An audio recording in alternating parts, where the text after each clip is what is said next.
não parar, não precipitar e não retroceder. Então dizer para esse cara, sabe quando nós vamos parar? Nunca. Nunca na sua porca vida. O canal tranquilo? Então, na nossa comunidade do YouTube a gente sempre deixa alguma postagem juntamente com alguns links de livros para vocês adquirirem. E também deixamos sempre aqui nos comentários e na descrição do vídeo nossas redes sociais. Então se inscreva no canal, siga a gente nas redes sociais e quem puder apoie o nosso canal financeiramente. Temos Pix, Vaquinha, Apoies e temos nosso conto também para quem quiser nos ajudar. Tranquilo? É isso aí. Sempre com Deus, pátria, família e liberdade por um Brasil melhor. Valeu!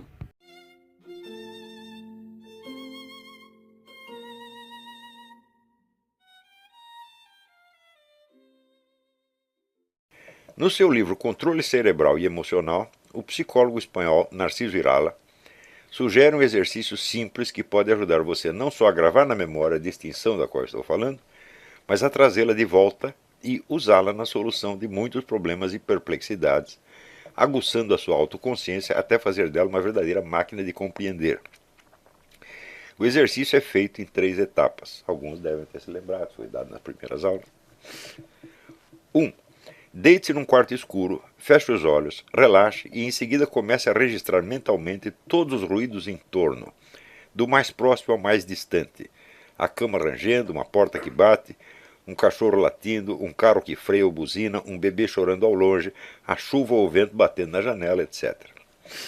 2. Feito isso, continue com os olhos fechados, esqueça os ruídos e tente visualizar apenas um fundo preto. Então imagine um pontinho branco. Desse pontinho, puxe devagar um segmento de reta igualmente branco. Da ponta do segmento, em ângulo reto, outro segmento do mesmo tamanho, e em seguida outro e outro, até formar um quadrado de linhas brancas sobre o fundo preto. 3. Agora relembre e compare as duas experiências. Na primeira, você apenas recebeu informações do ambiente em torno, sem nada lhes acrescentar. Não foi você quem fez o cachorro latir ou o bebê chorar. Você permaneceu passivo, atento e receptivo. Na segunda experiência, foi você mesmo quem inventou tudo. O fundo preto, o pontinho, os segmentos de reta, os ângulos de 90 graus e o quadrado final. Essas coisas só vieram a existir porque você as criou na sua mente. Só existem enquanto você está pensando nelas e só existem no seu mundo interior de pensamentos e imaginações. O Dr. Irala distingue aí 2 tipos de atividade da mente humana: receptivas e emissivas. E recomenda alterná-las no curso do trabalho intelectual, mantendo o equilíbrio entre o esforço e o relaxamento. Mas aqui o nosso interesse no caso vai além do proveito psicológico que podemos tirar desse exercício. Nos 2 momentos dessa experiência não distinguimos só 2 atividades da mente humana, mas 2 modalidades de presença dos objetos diante de nós. Eles podem se apresentar como dados da realidade ou como construções, criações da nossa mente. As 2 atividades, perceber e pensar, dão-se igualmente dentro da nossa consciência. Mas dentre os objetos que elas revelam, os da segunda provêm de nós, os da primeira de algo que definitivamente não é nós. A rua, a janela, o cachorro, o bebê, o mundo. Os objetos das 2 etapas da experiência estão todos presentes a nós, mas uns estão presentes porque vieram de nós. Outros, porque vieram a nós. Outros estão presentes porque nós os pusemos lá. Portanto, há diferença entre perceber e pensar, e há diferença entre atividades receptivas e emissivas da mente. Acrescenta-se uma terceira e mais fundamental distinção entre os pontos de vista desde os quais a experiência é examinada. O ponto de vista do Dr. Irala é o da psicologia. Ele está interessado no funcionamento da mente humana enquanto tal. O nosso ponto de vista aqui é o da gnoseologia ou epistemologia, a teoria do conhecimento. Nota, usa-se geralmente o termo gnoseologia para designar a teoria do conhecimento em geral e epistemologia, a teoria do conhecimento científico em especial. Mas por enquanto essa distinção não faz diferença. Estamos interessados na relação entre a mente conhecedora e os objetos que ela conhece. É uma pergunta que transcende infinitamente o campo da psicologia e já nos coloca em cheio no coração mesmo da filosofia. Se você queria entrar na filosofia, já está nela.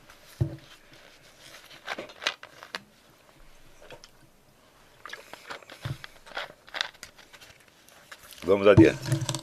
O latido do cachorro ao longe vem de fora, e o quadrado branco sobre o fundo preto vem de dentro da consciência. Eu estou colocando tudo isso entre aspas porque essa metáfora espacial não é muito exata.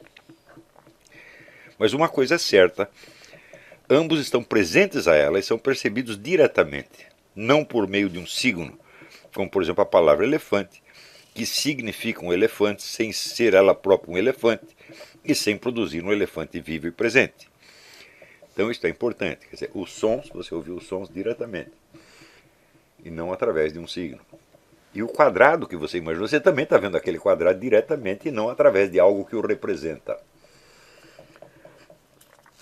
O som do latido é uma sensação física, e o quadrado branco é um pensamento. Nesse sentido, são muito diferentes entre si. Mas na medida em que estão ambos presentes à consciência, diretamente e não através de algo que signifique, são ambos objetos de intuição. A palavra intuição é das mais usadas e abusadas. Carl Jung usava para designar, aspas, um conhecimento por via do inconsciente. Henri Bergson, a penetração da mente na interioridade viva de um objeto. Na linguagem vulgar, o termo aparece como sinônimo de pressentimento, adivinhação súbita ou sabe-se lá o quê. Mas no vocabulário técnico da filosofia, ele significa a percepção imediata de uma presença, ou como dizia Husserl, presença de algo à consciência. Esse algo pode ser uma coisa do mundo físico, um elefante, uma formiga, um pires ou um edifício. Pode ser um sentimento ou emoção, medo, alegria, esperança, um mero pensamento ou também uma sensação física, fome, dor, cansaço. O que importa é que esteja presente e seja apreendido pela consciência como experiência presente no momento em que está presente.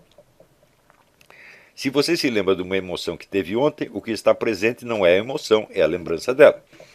O pensamento, é claro, torna-se presente pelo mero fato de você pensá-lo, mas todos os outros objetos precisam de algo mais.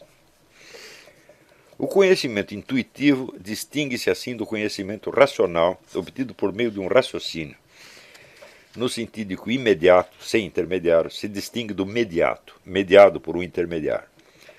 Quando você pensa, todo homem é mortal, Sócrates é homem, logo Sócrates é mortal, Sócrates não está presente, nem muito menos morrendo nesse mesmo instante diante dos seus olhos.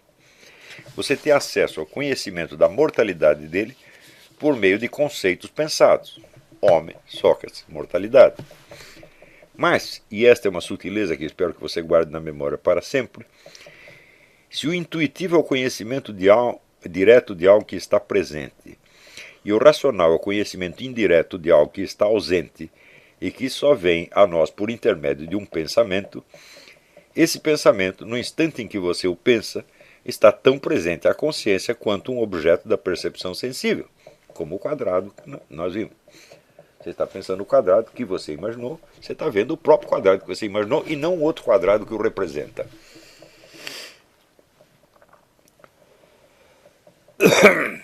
E é ele próprio, nesse sentido, objeto de intuição. Dito de outro modo, quando você o pensa, ele é conscientizado diretamente em si mesmo e não por meio de outro pensamento. Se você pensa um quadrado, é a própria figura do quadrado que está presente à sua consciência e não apenas um signo dela. Há, portanto, o conhecimento direto por intuição e o conhecimento indireto pelo pensamento. Mas esse pensamento, enquanto tal, está presente e é conhecido imediatamente por intuição. Se não o fosse, você só teria acesso a ele por meio de outro pensamento e de outro, e assim recuaria indefinidamente sem poder acabar de pensá-lo nunca. Quando digo, portanto, que o conhecimento racional é conhecimento indireto de algo ausente, o que está ausente é a coisa, o ente a qual o pensamento se refere, e não o próprio pensamento. O que está ausente é o pensado, não o pensar. Quando você imagina um elefante, o elefante pode estar ausente, mas a imagem está presente.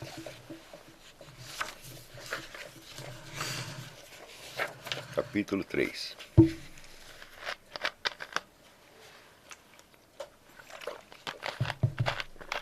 o intuicionismo radical.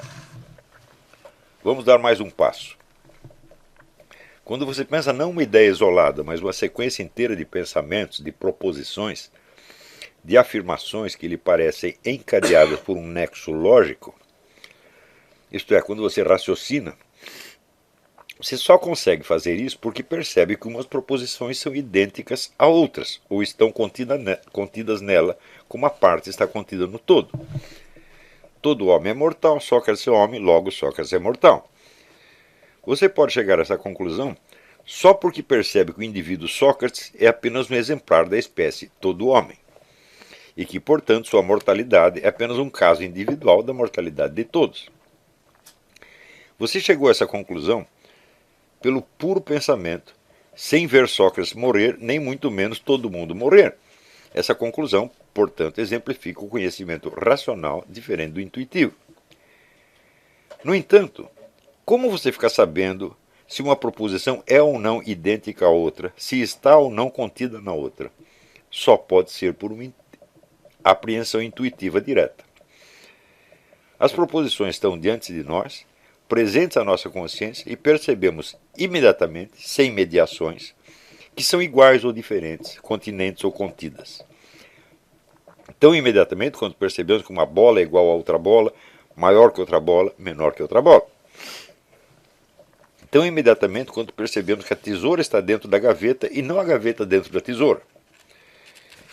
Se não fosse assim, se para perceber a identidade ou diferença de duas proposições precisássemos de uma terceira proposição, esta só poderia ser comparada às outras duas por meio de uma quarta e de uma quinta e de uma enésima, recuando até o infinito e tornando o pensamento radicalmente impossível. Um raciocínio ou dedução, portanto, não passa de um encadeamento de intuições coladas umas às outras por um nexo lógico, também percebido intuitivamente. Dito de outro modo, não há propriamente um conhecimento racional. Todo conhecimento é intuitivo ou não é nada. O edifício inteiro da razão ergue-se sobre verdades autoevidentes apreendidas intuitivamente e cresce mediante sucessivas apreensões intuitivas a. dos nexos de identidade e diferença entre proposições, b. dos nexos de identidade e diferença entre as proposições e aquilo que foi apreendido também por intuição diretamente da experiência. Em conclusão, essa conclusão, quando explicitada e formalizada como uma tese filosófica, é o que denomino intuicionismo radical. Não fui eu que o inventei, nem é uma nova escola filosófica.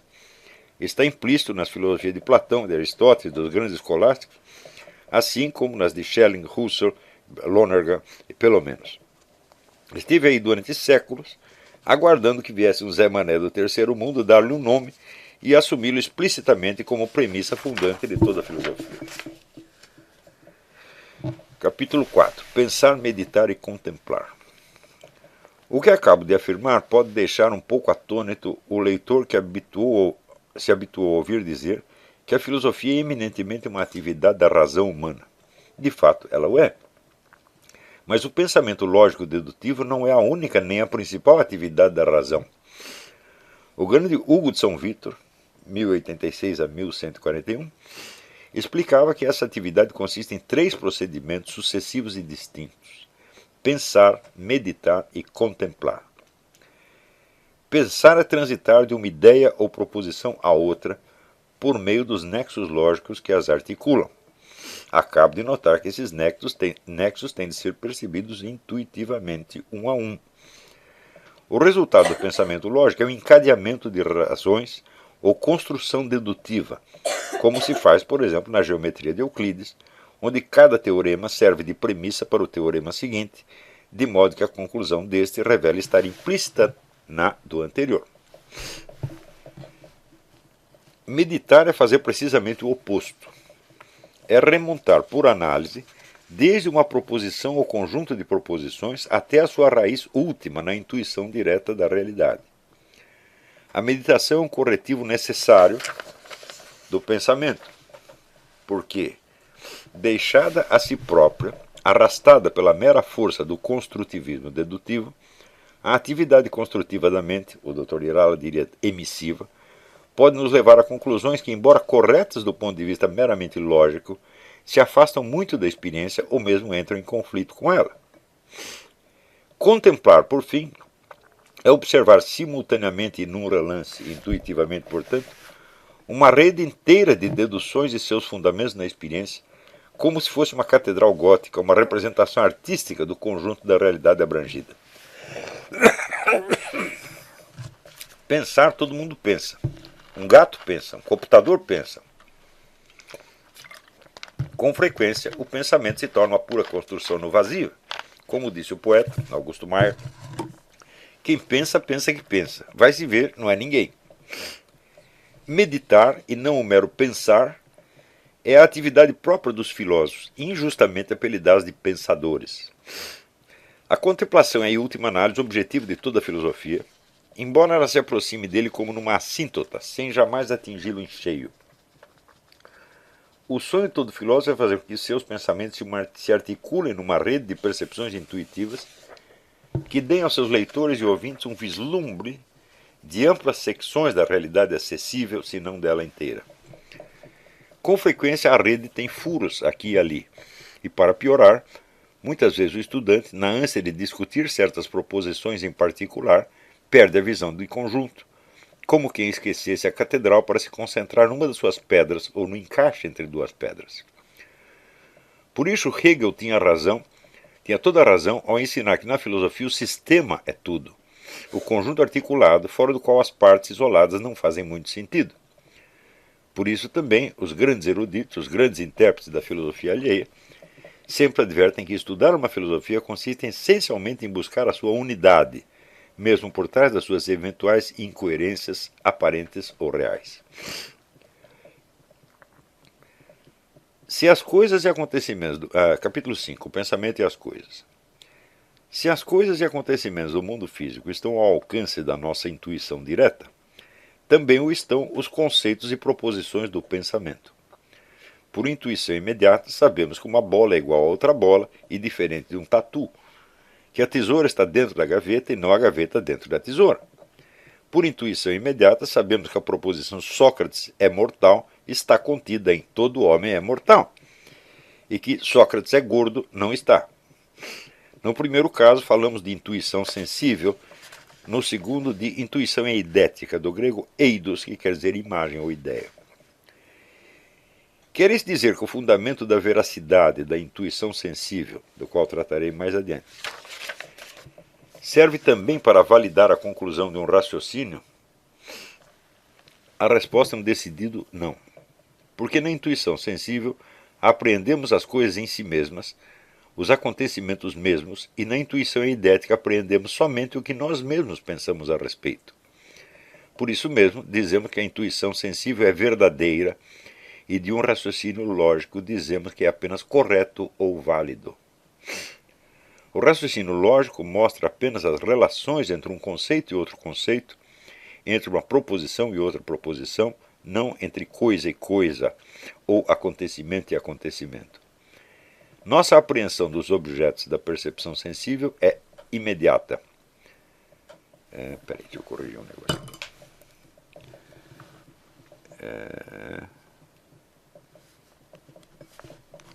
Imediata sem intermediário. A dos objetos do pensamento lógico é mediata, isto é, intermediada não só pelos conceitos e proposições, mas pelos signos que os representam na linguagem.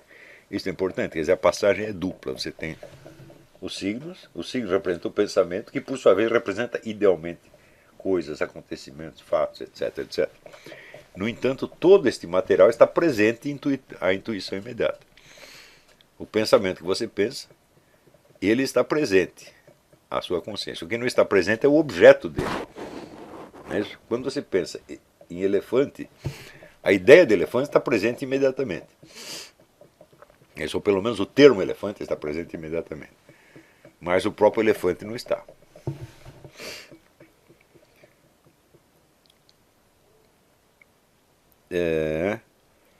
A nossa apreensão dos objetos de percepção sensível é imediata, sem intermediária. A dos objetos do pensamento lógico é mediata, isto é, intermediada, não só pelos conceitos e proposições, mas pelos signos que o representam na linguagem.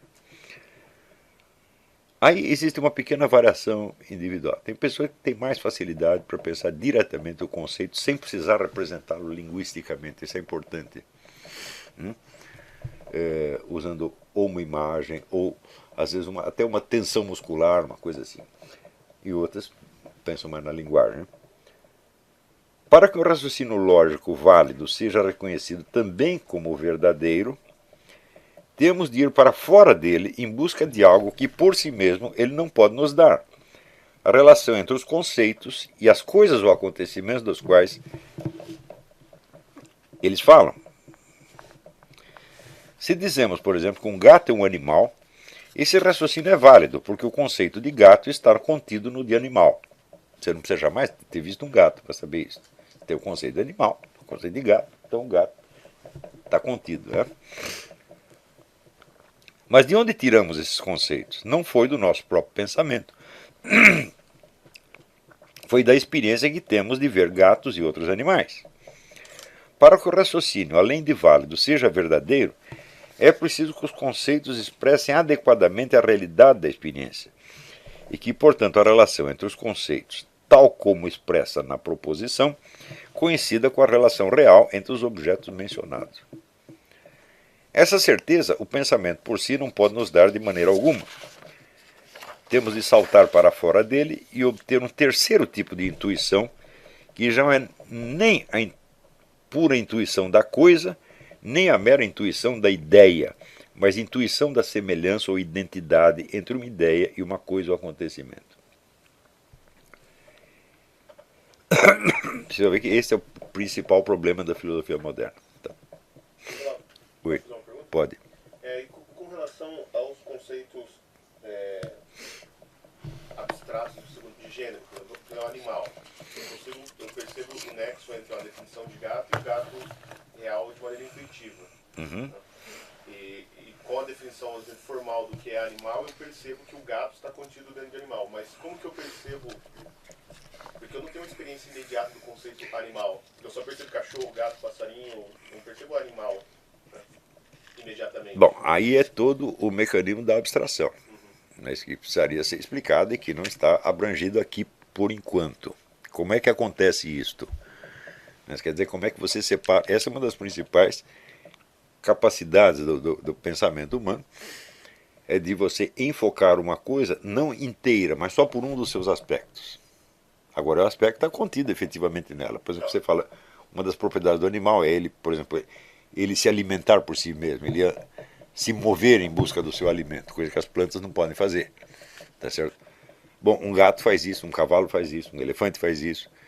Você vê que todos fazem isso. Então, esta parte pode ser abstraída da outra. Que se abstrai as diferenças entre os vários animais e considera somente esta parte. Você tendo feito isso várias vezes, você pode fazer o conceito do conceito.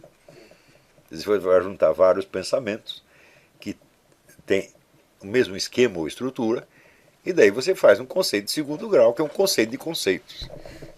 Mas o processo é exatamente o mesmo. Né? Ainda a relação entre o conceito de segundo grau e o conceito não abstraído, ela ainda intui. Você... Mas a intuição dessa relação entre as duas coisas. Sim, veja, o que você pensou, o conceito que você pensou, você o intui. Você não está intuindo o objeto do conceito, mas o próprio conceito você está pensando, portanto você está pensando diretamente. Então, do mesmo modo, você pode conservá-lo na memória e agrupar vários conceitos pelas suas semelhanças formais e fazer um conceito de conceitos. Nós conseguimos fazer isso facilmente. Todo mundo faz isso. Capítulo 6. Aparência e realidade. Mas aí tudo se complica formidavelmente. E nessa complicação reside boa parte daquilo que no mundo acadêmico se faz sob o nome de filosofia. Dentre as muitas crenças idiotas que pela repetição se disseminaram entre os cientistas do mundo inteiro e entre os filósofos do mundo anglo-saxônico ao ponto de tornar-se dogmas inabaláveis, está aquela que o biólogo Rupert Sheldrake assim resumiu, para criticá-la, é claro. Aspas.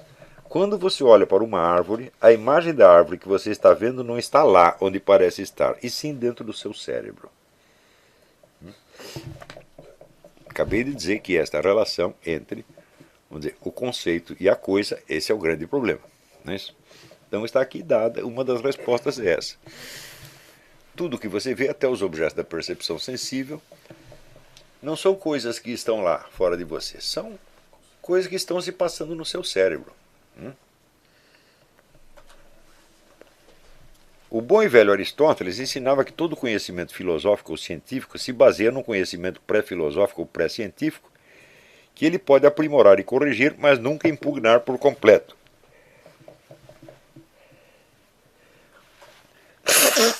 No entanto, filósofos e cientistas sempre gostaram de se divertir às custas do cidadão comum, negando o mundo que ele enxergava e no qual vivia, e substituindo por um outro mundo mais recuado e secreto, só acessível mediante os instrumentos sutis da filosofia e da ciência. A boutade de Groucho Marx, afinal, você vai acreditar em mim ou nos seus próprios olhos, foi assim adotada com 4 séculos de antecedência como emblema de uma sabedoria superior sonegado ao comum dos mortais. A expressão realismo ingênuo viria a ser adotada mais tarde para rotular todo conhecimento pré-filosófico ou pré-científico, abalando a confiança do homem comum nas suas próprias impressões. Os espertos acreditam na ciência, mesmo quando ela diz que a árvore não está no jardim, sim dentro da nossa cabeça.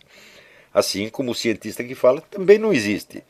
Na realidade, existe somente uma rede de sinapses no cérebro do ouvinte. Isso é uma coisa óbvia, né? Se o sujeito está dizendo a árvore que você vê não está no jardim, está no seu cérebro, eu digo, e você está onde?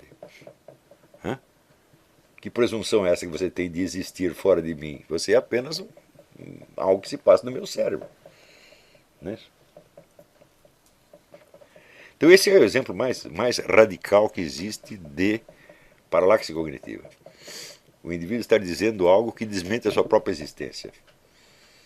Como, geralmente, quando o sujeito está falando, nós prestamos atenção apenas na fala, apenas na comunicação verbal, e não na situação de discurso, nós geralmente não percebemos o absurdo. Mas só você comparar uma coisa com outra, você poderia dizer, se isto que você está dizendo é verdade, você não poderia estar dizendo. Entenderam isso? No início da filosofia moderna, Descartes e Mersenne rebaixaram o mundo habitual como um mero véu de aparências construído em cima de um verdadeiro universo que se constitui essencialmente de forças mecânicas.